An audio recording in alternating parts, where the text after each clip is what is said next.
Binge audio.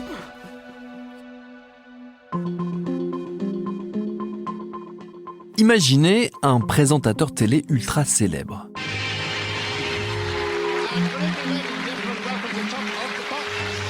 Une figure tutélaire du petit écran. Un type que des générations entières ont vu des heures durant depuis leur canapé. Un homme charmant, ami des stars au point qu'il est devenu lui-même une star. En France, nous avons par exemple Michel Drucker. En Grande-Bretagne, c'était Jimmy Savile. Incontournable pendant près de 50 ans, excentrique comme seuls savent l'être les Anglais, il s'était bâti l'image d'un dandy chatoyant et généreux, toujours prêt à donner de son temps et de son exceptionnelle énergie pour aider les autres sur fond de musique pop. Sauf que tout ça masquait une terrible réalité. Jimmy Savile était un pédocriminel, un agresseur multirécidiviste, un violeur. Et il a fallu attendre sa mort pour que la vérité éclate enfin. C'est cette histoire incroyable et terrifiante que nous allons retracer dans cet épisode, coécrit avec Sarah Dahan et réalisé par Quentin Bresson. Je suis Thomas Rozek et vous écoutez Programme B.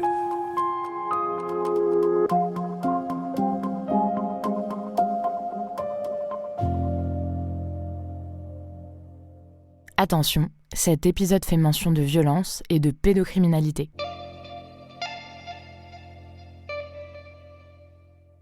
Rien ne prédestinait Jimmy Savile à la gloire et aux paillettes du showbiz. Il est né à Leeds, dans le nord de l'Angleterre, en 1926. Il grandit sans argent, élevé par des parents stricts et attachés aux valeurs morales de l'Église. Il dira plus tard que son père était scrupuleusement honnête, mais scrupuleusement fauché. Son enfance est typique de cette Angleterre frappée durement par la crise économique de la première moitié du XXe siècle. Et comme tous les gens de sa génération, il se retrouve embarqué dans le tumulte de la Seconde Guerre mondiale. Quand elle éclate, Jimmy Savile a 13 ans. L'année suivante, il quitte l'école et commence à travailler comme employé de bureau. En 1944, alors qu'il a 18 ans et que la guerre n'est pas encore terminée, il doit se présenter à la conscription, avec le risque de se voir expédié au combat. Sauf qu'il existe à l'époque un autre front où sont envoyés certains des conscrits, les mines de charbon vidées de leur main-d'œuvre par la guerre. Savile va donc se voir contraint de devenir un Bevin Boy, c'est comme ça qu'on appelle ces jeunes appelés transformés en mineurs de fond. L'expérience est très violente, le boulot est dangereux. Une explosion souterraine le blesse gravement et lui fait passer de longs mois à l'hôpital, juste le temps que le conflit mondial se termine et qu'il soit l'heure pour lui de se demander ce qu'il va faire de sa vie.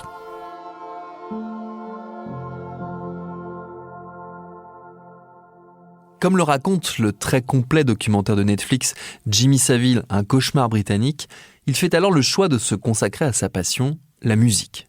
Lui ne sait ni chanter ni jouer de la guitare. Non, ce qu'il aime, c'est passer des disques. Il sera donc DJ. Ça tombe bien, dans l'Angleterre de l'après-guerre, les clubs fleurissent un peu partout.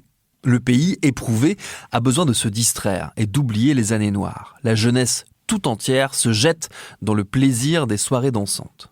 Dès 1947, on le trouve aux platines des premiers dance halls. Si ces soirées sont consacrées à la danse, ces journées le sont à son autre passion, le sport. Catcheur amateur, coureur à pied, il est aussi un cycliste chevronné et participe même au Tour de Grande-Bretagne en 1951. Mais la musique prend une place grandissante dans sa vie et devient son gagne-pain. Au cours des années 50, il prend la direction de plusieurs clubs, à Leeds, à Manchester, mais aussi dans la banlieue londonienne. C'est là, à Ilford, à une vingtaine de kilomètres du centre de Londres, qu'il devient une personnalité en vue et qu'il tape dans l'œil des dirigeants de Radio Luxembourg. Radio Luxembourg, c'est la cousine britannique de notre RTL. Très populaire à l'époque, la chaîne cherche à capter l'attention des jeunes. Et ça tombe bien, Savile a un don pour faire danser les ados. La radio lui confie donc une tranche en 1958 qui va vite devenir une émission à succès. Durant 10 ans, il va squatter l'antenne de Radio Luxembourg 6 jours sur 7, réunissant jusqu'à 6 millions d'auditeurs durant son émission du samedi. Au début des années 60, alors que la vague du Swinging London déferle sur la planète, il est le DJ le plus célèbre de la bande FM. Et forcément, il accompagne l'irrésistible ascension de toutes les futures stars de la pop britannique. Les Beatles, les Rolling Stones sont ses amis, ses collègues presque. Il est l'un des leurs, Et il déclenche à chacune de ses apparitions publiques le même genre de dévotion et d'excitation qu'eux. Aussi, lorsque la BBC, la télé publique britannique, planche en 1964 sur un programme consacré aux hits musicaux du moment, aucune hésitation. Il faut que Jimmy Savile en fasse partie.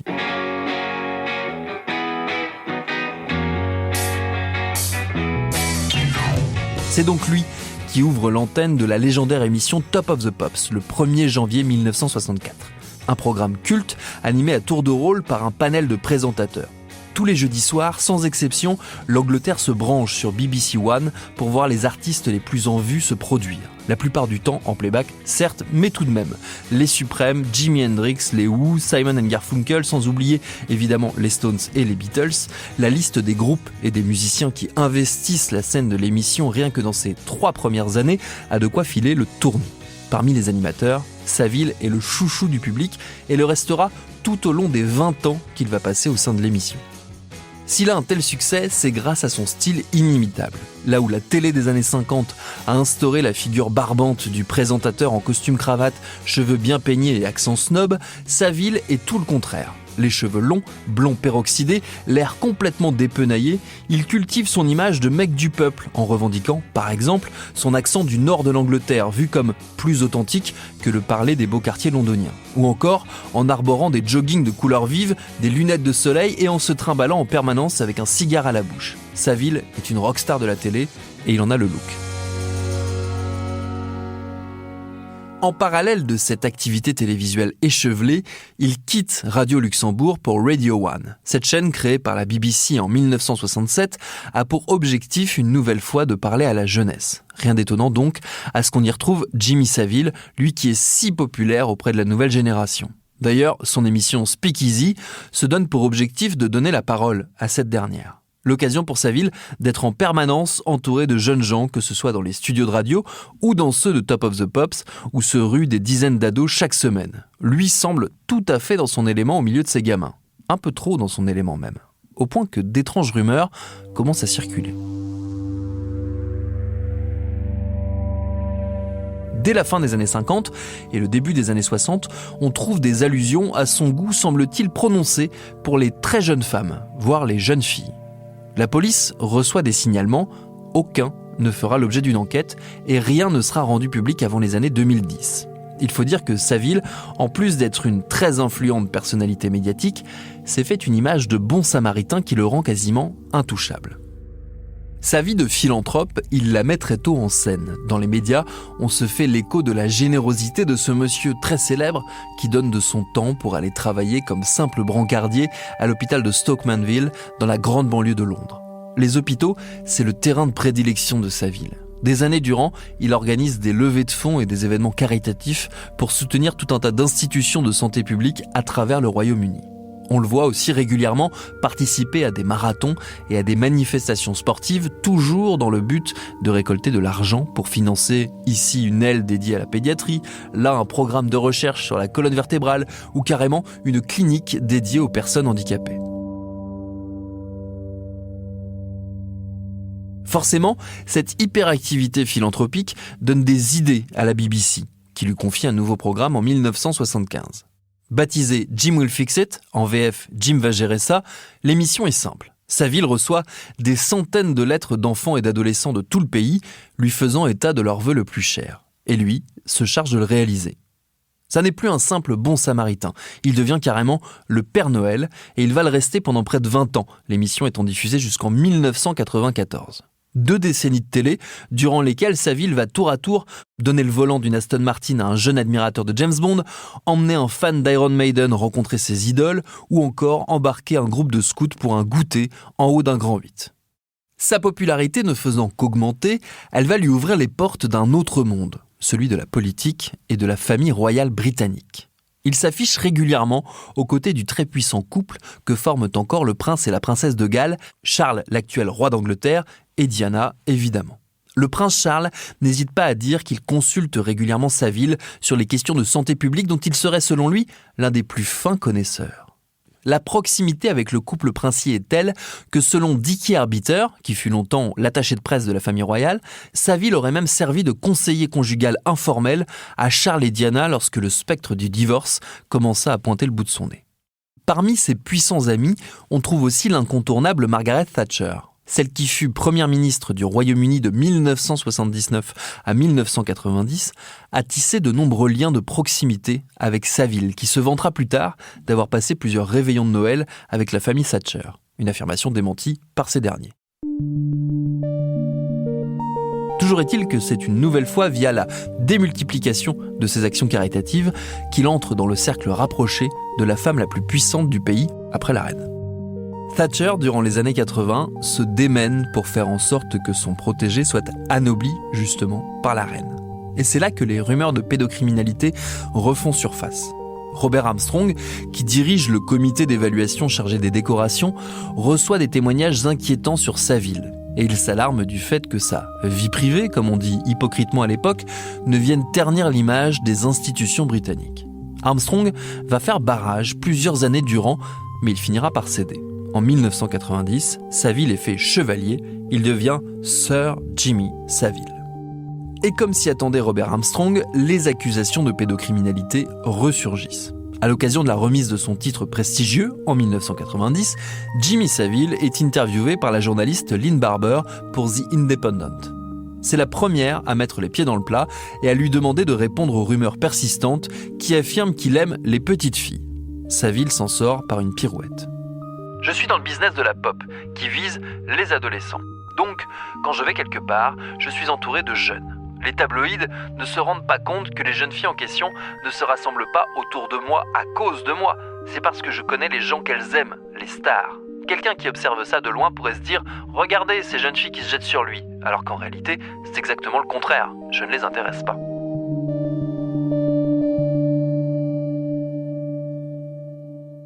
La question est close. D'ailleurs, qui pourrait bien suspecter Jimmy Saville ? Lui qui est par ailleurs un bon catholique, décoré par le pape Jean-Paul II lui-même pour ses actions philanthropiques. Lui qui a tellement donné de son temps pour les autres, au point qu'il n'a, semble-t-il, pas de vie privée, pas de compagne, pas d'enfant. Uniquement de brèves mais nombreuses conquêtes féminines dont il se fait l'écho dans les livres à succès qu'il publie, retraçant son destin hors norme, en listant par exemple les endroits divers où il a consommé ses liaisons. Il y a eu des trains, des bateaux, des avions, des buissons, des champs, des couloirs, des embrasures de portes, des planchers, des chaises, des collines, des bureaux, sans doute à peu près tout, à l'exception d'un candélabre et d'une planche à repasser. Saville n'a pas le temps pour la romance. Ses activités l'occupent à 100%. Et ça ne va pas aller en s'arrangeant, puisqu'il prend de plus en plus de responsabilités dans les différentes institutions où il intervient. En 1988, il est nommé à la tête d'un comité de pilotage chargé de nommer la nouvelle équipe dirigeante du Broadmoor Hospital, un hôpital psychiatrique de haute sécurité réservé aux patients difficiles, la plupart auteurs de crimes graves mais jugés irresponsables. Un établissement très important, où Saville a ses entrées depuis des années. Il adore y passer du temps pour divertir, dit-il, les patients.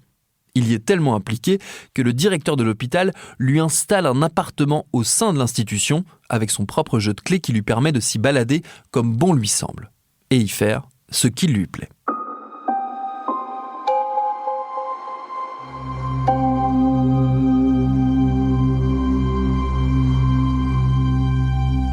Les années 90 vont être celles de la retraite progressivement pour Jimmy Saville, désormais septuagénaire.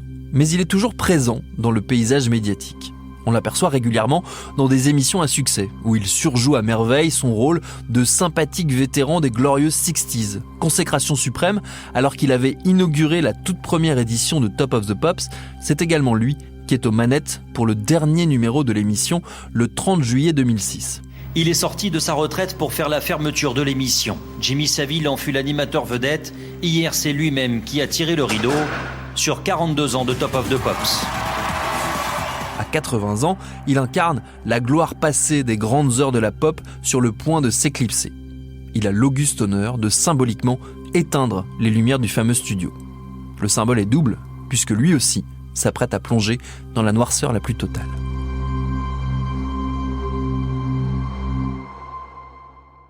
En 2007, enfin, la police s'intéresse à son cas. En toute discrétion, il est interrogé sur une accusation d'agression sexuelle remontant aux années 70 qui aurait eu lieu dans une école réservée aux jeunes filles considérées comme instables émotionnellement. Une école où Saville aimait beaucoup se rendre à l'époque. Les enquêteurs, jugeant qu'il n'y a pas assez de preuves pour aller plus loin, abandonnent rapidement, sans même interroger les anciens salariés de l'école qui a fermé ses portes depuis. En 2008, c'est le journal The Sun, tabloïd bien connu des lecteurs britanniques, qui accuse Saville d'avoir abusé de plusieurs enfants au sein de l'orphelinat Haut-de-la-Garenne sur l'île de Jersey. À l'époque, un scandale monstrueux explose autour de cet orphelinat où les pires sévices ont été infligés aux jeunes pensionnaires pendant des années par des membres de l'encadrement et par des visiteurs. Les témoignages publiés font froid dans le dos et de nombreux noms sont cités comme étant potentiellement impliqués. Parmi eux, donc, celui de Jimmy Saville, qui en retour attaque en justice The Sun, affirmant n'avoir jamais mis les pieds à Haut-de-la-Garenne. Hélas pour lui, des photos le montrant dans l'orphelinat posant avec une ribambelle d'enfants sont publiées. Il doit alors changer sa version, plaide la mémoire défaillante et redit son indignation d'être accusé de pédocriminalité. Une fois encore, l'affaire est classée faute de preuves.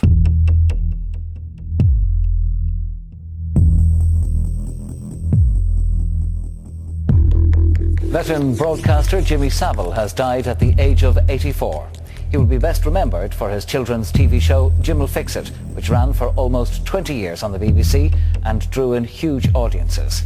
Jimmy Savile was also the first host of Top of the Pops in 1964. Le 29 octobre 2011, 2 jours avant son 85e anniversaire, Jimmy Savile est retrouvé mort dans son appartement de Leeds. D'une santé fragile depuis quelques temps, il venait de sortir de l'hôpital pour une pneumonie. Immédiatement, à l'annonce de son décès, les témoignages éplorés se multiplient. Ses amis célèbres, à commencer par le prince Charles, ne lésinent pas sur les compliments. Son enterrement ressemble à celui d'un chef d'État. Son cercueil plaqué or est exposé dans un hôtel de luxe de la ville. Près de 4000 personnes défilent pour lui rendre un dernier hommage. Jimmy Savile quitte la scène comme une star, avec son image intacte. Mais ça ne va pas durer. Dès que la nouvelle de sa mort est tombée, 2 journalistes se sont mis au travail. Marion Jones et Liz McKean sont 2 reporters chevronnés pour la prestigieuse émission Newsnight de la BBC. Alertés par les rumeurs persistantes autour de potentiels abus commis par Saville, ils finissent par rencontrer une victime, puis une seconde, puis une autre, puis une autre. Des femmes, essentiellement, agressées quand elles étaient enfants, adolescentes ou jeunes adultes. Certaines dans des hôpitaux, d'autres dans des institutions pour jeunes, d'autres encore au sein même des locaux de la BBC. L'enquête s'annonce explosive. Sa diffusion est prévue pour le 7 décembre 2011, mais elle est brutalement annulée, sans réelle explication. Quelques semaines plus tard, durant les vacances de Noël, 2 hommages à Saville sont diffusés par la BBC.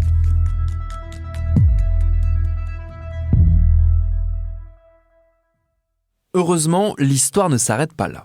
L'information de l'existence d'une enquête déprogrammée sur les crimes sexuels de Saville est relayée par la presse. C'est finalement la chaîne ITV qui brise définitivement l'omerta en diffusant, en octobre 2012, 1 an après la mort de Saville, un documentaire accablant. Une dizaine de victimes témoignent, décrivant des sévices subis dans les années 60 et 70. L'émission fait grand bruit. Dès le lendemain, la police annonce l'ouverture d'une enquête. Au sein de la BBC, c'est la consternation. Jusqu'au bout, se dit-on en interne, le groupe audiovisuel aura couvert les agissements de son animateur star.